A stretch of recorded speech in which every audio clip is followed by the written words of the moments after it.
Hello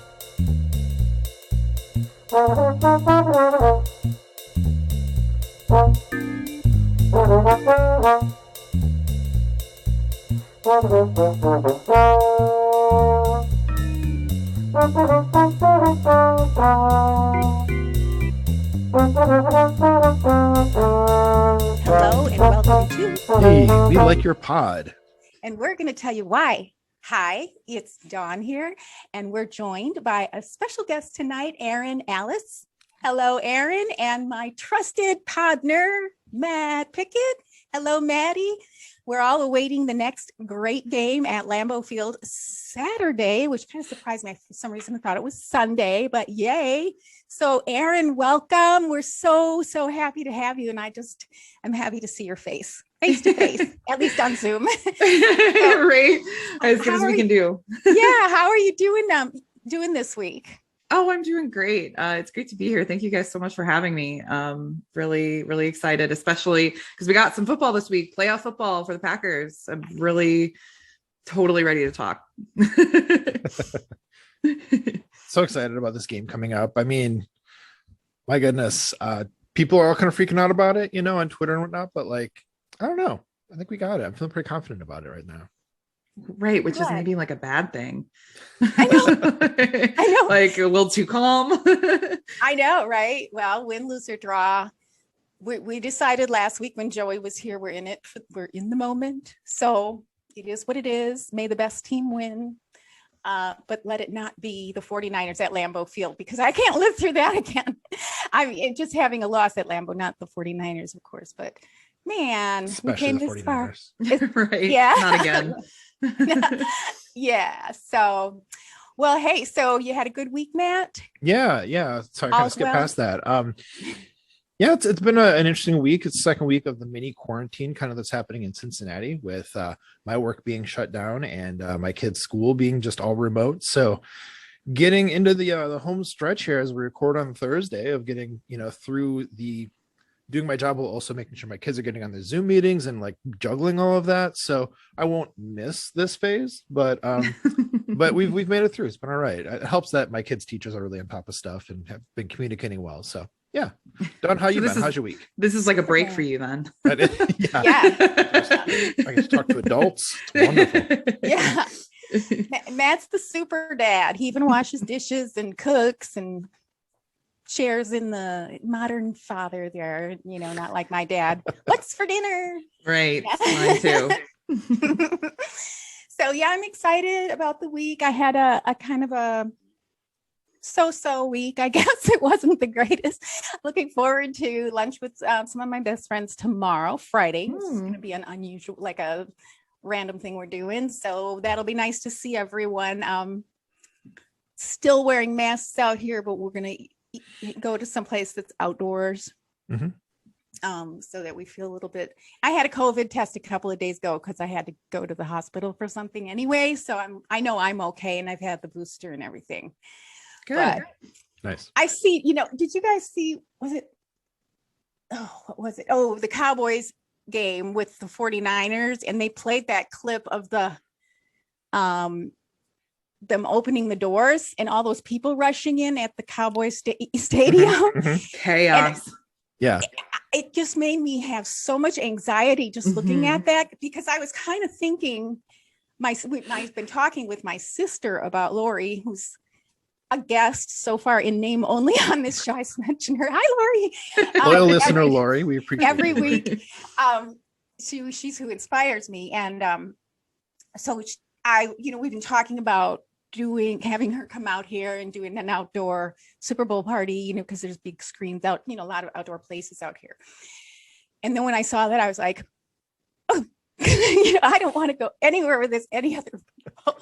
That just freaked me out. And I don't want to go to the not that I will go to the Super Bowl anyway, but it's right here in LA. I would love to see that stadium, but it's probably not going to be for the Super Bowl. And after I saw that, I was like, never mind. I'll just not yet stay home and watch it.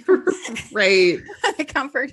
Anyway, that was not planned on the script. So let's get moving, man. I want to talk to you, Erin.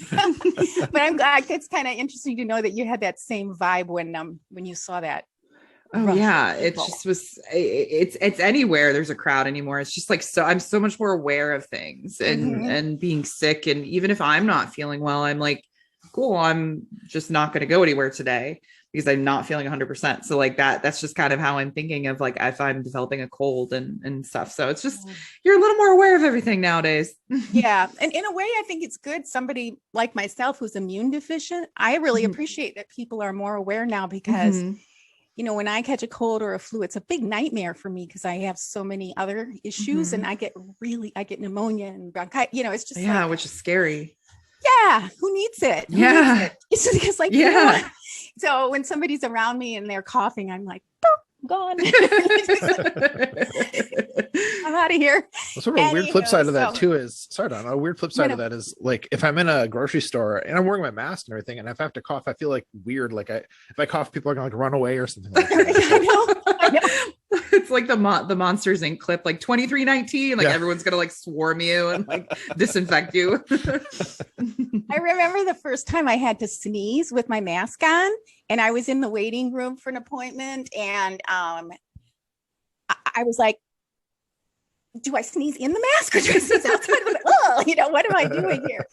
And the looks I got, like looks to kill. And I just have sneeziness, you know, it wasn't a cold or anything like that. So, but yeah, people really shoot some looks when you cough or anything like that. I like it though. I appreciate that there's a little bit more awareness of just viral sicknesses in general. I think it's a good thing for our society. I don't know. What do I know? But anyway, enough about us. Let's talk to Erin, Alyce. Erin, Alyce extraordinaire. So we have so many questions for you. Hopefully we won't bring in like a 2-hour podcast, but if we do, we do. Yeah, if we do. Let's do Erin, it. Yeah. So your biograph, your Twitter bio. Your Twitter. Your Twitter says, help, I'm being repressed. And you are the aren't we all? It's a quote from Monty Python. So that is what it is. Yes. Monty Yeah. Aren't we all, man? Especially if you're from Wisconsin. You were all right. So host of On Brand Off Topic, which is a YouTube channel and a podcast as well, right? It's not, we have a YouTube channel, but we don't really use it. We are really just on podcast form right now. Oh, right now, at least. Yeah. Okay. And then you're the host of 4 Downs, and that's one of the Game On Wisconsin channels. One of the shows. Yep. Okay. Awesome. And then at Seinfeld Pack. What's that? It's a new thing that Monty Moore, my co-host for 4 Downs, we kind of created. We haven't really done much with it, but we really like Seinfeld, and we just thought we could potentially make a meme page for Seinfeld and Packers related stuff. So that's kind of what it is. We haven't done a ton with it yet, but it's a work in progress. Yep. That sounds really fun. So that's your biography. So we're going to ask you a few more questions. We're going to probe deep. Okay. So we love to know, excuse me, cat hair. I know you can relate to that. Sorry. Yep. Oh my God. Okay. We love to know, I'm really sorry. That was a first. We love to know your Packer origin story as well as your origin story with us. So do you remember how we all met, and whatever you want to say about that? And then what made you become a Packer fan? Because it looks like you don't live in Wisconsin. No, not from Wisconsin either. But we'll start with how I crossed paths with the two of you. Matt, I think I know you just from my Game On Wisconsin days. They started the summer of 2020, and I was their social media coordinator and did a lot of meme making, a lot of video making, and eventually led to me hosting some shows on there, including the OG Whiskaholics, which I started with Jimmy and Todd last February, I think. And that turned into On Brand and Off Topic because we decided that we wanted to expand from Wisconsin sports. And I met you through Matt with this podcast. Because you guys started kind of doing this right around the time, because especially you said it's your 20th episode, and we've done, I think, 22 of On Brand and Off Topic. So I think you guys, when we revamped and did On Brand and Off Topic, you guys started just a couple weeks later. So it was kind of like, we're growing up together. Oh, that's really cool. Yeah. So a couple weeks before we started our first podcast, we did a little live stream. I was doing the graphics. Matt was writing the music. So yeah, you're right. We probably were conceived at the exact same right. Yeah. Cool. But my Packers origin story is really interesting because I am a Bulls fan, Chicago Bulls fan, because I'm from the Chicagoland area. Grew up there, just moved to Indianapolis literally just a few months ago. So it's been Illinois for most of my life. My dad kind of grew up without really a father figure to that really, and his mom wasn't into sports. So he really got to pick whoever he wanted. And it was kind of the idea of the Packers with Vince Lombardi and, Bart Starr, and just the idea of it being owned by the fans that my dad just kind of fell in love with when he was a kid. So he became a Packers fan, but he is a Bulls fan. So am I. And I was a Blackhawks fan up until this past year, because there's a lot of drama going on with that team that I just couldn't support anymore, but grew up a diehard Blackhawks fan up until the last year. So it's mostly Chicago. And then there's the Packers. There's a lot of people that don't like it. Bulls fans and Packers fans alike. Some people are a little weirded out by it, but I don't mind. So I lived in Chicago for 6 years, and I found that if I wore Packers stuff around town, like, people didn't really give me a hard time. There'd be like Packers fan, Bears fan, kind of like, friendly stuff. Did you kind of have the same experience when you were living around there? Yeah, it was, it also helps that, the Packers have just owned the Bears for a long time. Since basically I was a kid. So it's really easy for it not to get out of hand, or for people to really just not want to talk smack. Because what are they going to say? Like, like, you guys beat us every year. Like, there's nothing you can say to me that I can't come up with a comeback. So it's normally just friendly. There have been a few instances of some ugliness, but that's going to happen in every fan base. But for the most part, just the friendly kind of jabs at each other, which is I welcome. So I like it. Well, I have a feeling you'd be able to come. I'm sorry, Matt. Did I just? I have a feeling you'd be able to come up with a comeback even if they owned us. I probably could. It might not be PG, but I can think of something. I was just gonna say, on the topic of Whiskaholics, before we get too far away from that, just thank you, Erin, for being a part of that, because Whiskaholics, and of course how it evolved into OBOT. Just it's one of my favorite podcasts. I enjoy listening to it so much. As you know, Erin, with the way how I write like the tweets about it afterwards and stuff like that. So I just want to say thanks for doing that. My pleasure. It's my weekly dose of serotonin. Like, I always joke that I laugh so much during that show because Todd and Jimmy are hilarious. And I was, like, we've joked about it, I was their third choice for a host, which is hilarious. It is true. But when they called me, they basically said, like, we just need somebody that can, like, wrangle the two of us, like, keep us, like, on a leash. And I was like, oh, it can't be that bad. And I was like, no, that's my job. I certainly just have to pull them back in.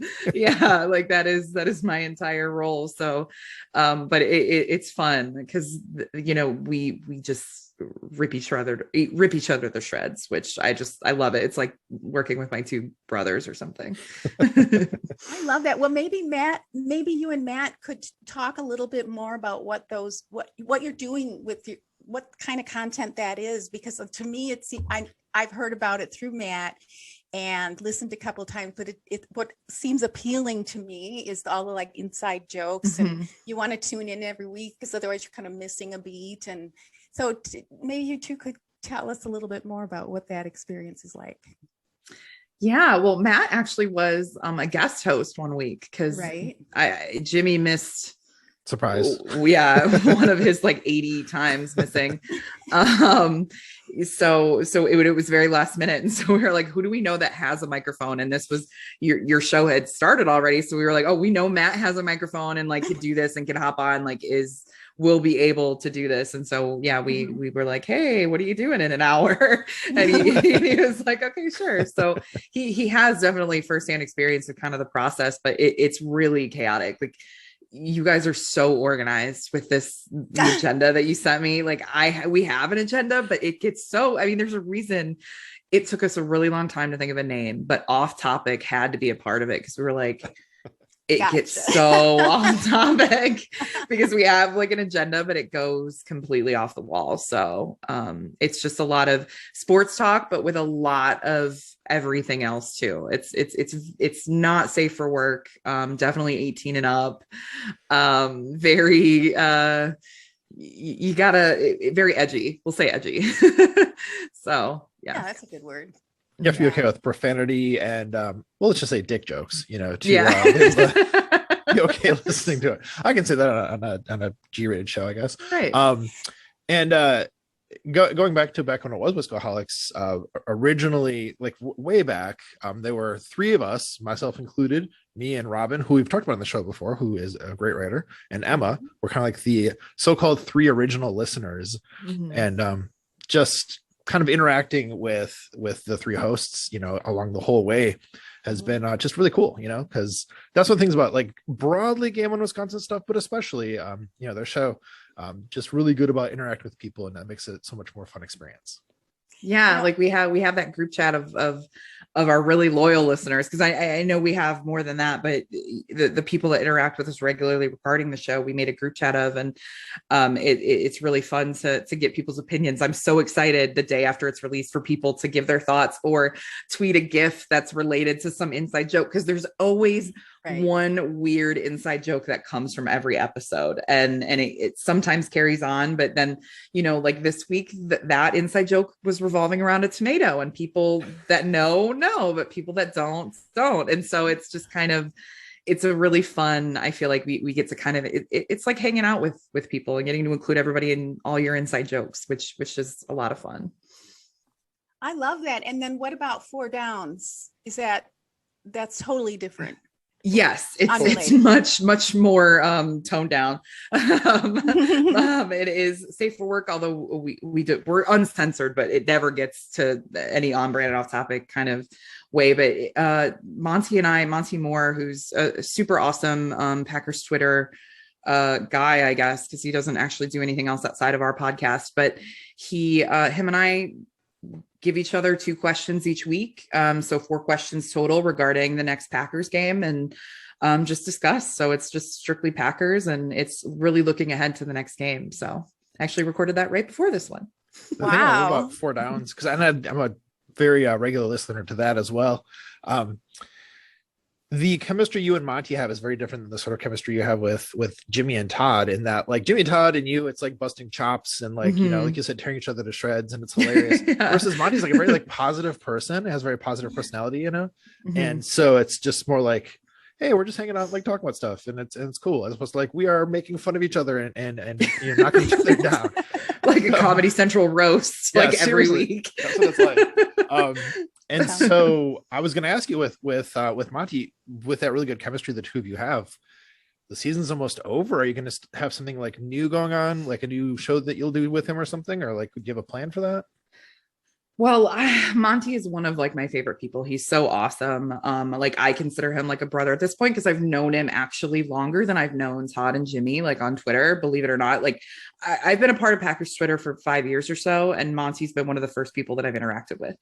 And so like we're friends on Instagram, and if you're on my Instagram, that means like I trust you and I know you, because I'm a pretty private person. So if we're friends on Instagram, you know, it's kind of a big deal. So him and I have talked about some other stuff that we want to do. I've really gotten into the Marvel stuff. Like we're actually thinking about doing like a non-Packers thing, because he's a huge Marvel nerd, and he's also a huge Seinfeld nerd, and so am I. So we've thrown around certain ideas revolving around those 2 subjects, but we're definitely going to be starting a virtual game night for Packers Twitter at some point after the season. I don't know if it'll be weekly, monthly, whatever it'll be, but we're hoping that we can just get a bunch of people together to play some games, like not recorded content, just to hang out, because sometimes there's just a lot of tension on this website, and it's nice to break down walls and get to know people in a more intimate way that isn't surrounded around football, because tensions can grow high with different opinions. That's for sure. So yeah, and so you'll maybe just put that 4 downs on pause until the next season, and then rather than doing all, like, I think we're going to keep rolling here. Anyone listening, we're going to keep on rolling during the off season, because it almost seems like the more time goes on, the off season is really part of the season anymore. Right.